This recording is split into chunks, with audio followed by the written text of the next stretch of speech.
பெரும் எதிர்பார்ப்புகளுக்கு இடையே நாளை தாக்கலாகிறது இந்தியாவின் பட்ஜெட். நிதியமைச்சர் நிர்மலா சீதாராமன் 9வது முறையாக தனது பட்ஜெட்டை தாக்கல் செய்ய உள்ளார்.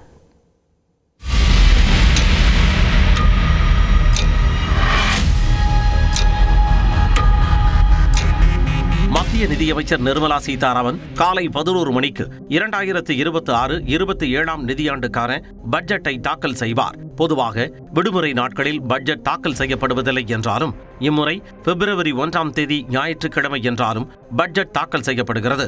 இதன் காரணமாக அன்று பங்குச் சந்தைகளும் செயல்படும் என அறிவிக்கப்பட்டுள்ளது. கடந்த ஆண்டு 12 லட்சம் ரூபாய் வரை வருமானம் உள்ளவர்களுக்கு வரி இல்லை என அறிவிக்கப்பட்டது. இந்த ஆண்டு நிலையான கழிவுத் தொகையை 75,000 ரூபாயில் இருந்து 1 லட்சம் ரூபாயாக உயர்த்த நடுத்தர வர்க்கத்தினர் கோரிக்கை விடுத்துள்ளனர். மேலும் கப்புள் டாக்ஸ் எனப்படும் தம்பதிகள் இணைந்து வருமான வரி கணக்கை தாக்கல் செய்யும் முறை அறிமுகப்படுத்தப்படும் என எதிர்பார்க்கப்படுகிறது. தங்கள் மீதான இறக்குமதி வரியை குறைப்பதன் மூலம் விலையை கட்டுப்படுத்த அரசு முயற்சி செய்யலாம் என்ற பரவலான கருத்து நிலவுகிறது. விவசாயிகளுக்கு ஆண்டுதோறும் வழங்கப்படும் 6,000 ரூபாய் நிதி உதவி 9,000 ரூபாயாக உயர்த்தப்பட வாய்ப்புள்ளதாக கூறப்படுகிறது.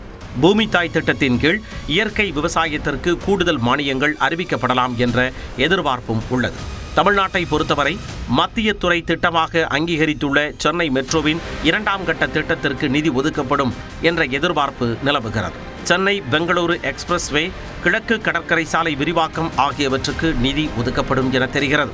ஒசூரில் அமையவுள்ள ஐபோன் தயாரிப்பு மற்றும் பிற மின்னணு பொருட்களுக்கான உற்பத்தியை ஊக்குவிக்க உற்பத்தி சார்ந்த ஊக்கத்தொகை திட்டத்தின் கீழ் கூடுதல் நிதி தமிழ்நாட்டிற்கு வரலாம் என கூறப்படுகிறது.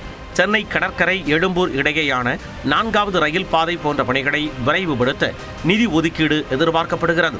குலசேகரப்பட்டினத்தில் அமையவுள்ள இஸ்ரோவின் 2வது விண்வெளி ஏவுதள பணிகளுக்காக இந்த பட்ஜெட்டில் கணிசமான நிதி ஒதுக்கப்படலாம். இது தென் தமிழ்நாட்டின் பொருளாதாரத்தை மாற்றும் காரணியாக அமையும். சட்டப்பேரவை தேர்தல்கள் நடைபெறவுள்ள தமிழ்நாடு, மேற்கு வங்கம், கேரளா, அசாம், புதுச்சேரி மாநிலங்களுக்கு சிறப்பு திட்டங்கள் அறிவிக்கப்படும் என்றும் கூறப்படுகிறது. கடந்த பட்ஜெட்டில் பீகாருக்கு அறிவிக்கப்பட்டது போல இம்முறை மேற்கு வங்கம் மற்றும் அசாம் மாநிலங்களை உள்ளடக்கிய கிழக்கு இந்தியாவின் வளர்ச்சிக்காக பிரம்மாண்டமான நிதி தொகுப்பு அறிவிக்கப்படும் என்ற கருத்து நிலவுகிறது. கடந்த பட்ஜெட்டின் போது தமிழ்நாடு என்ற பெயரையே நிர்மலா சீதாராமன் உச்சரிக்கவில்லை என்ற சர்ச்சை எழுந்த நிலையில் இந்த ஆண்டு என்ன நடக்கிறது என்று பொறுத்திருந்துதான் பார்க்க வேண்டும்.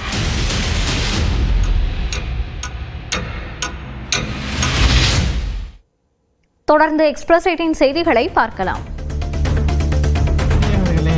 ஆவடி தொகுதியை இந்த முறை காங்கிரஸ் கட்சிக்கு பெற்றுத்தர வேண்டும் என்று அந்த கட்சியின் மாவட்ட தலைவர் அறிமுக கூட்டத்தில் மக்களவை உறுப்பினர் சசிகாந்த் செந்திலிடம் தொண்டர்கள் வலியுறுத்தினர். நிகழ்ச்சிக்கு பிறகு செய்தியாளர்களை சந்தித்த சசிகாந்த் செந்தில் தொண்டர்களின் கோரிக்கையை கட்சி தலைமை நிச்சயம் பரிசீலிக்கும் என்று வாக்குறுதி அளித்தார்.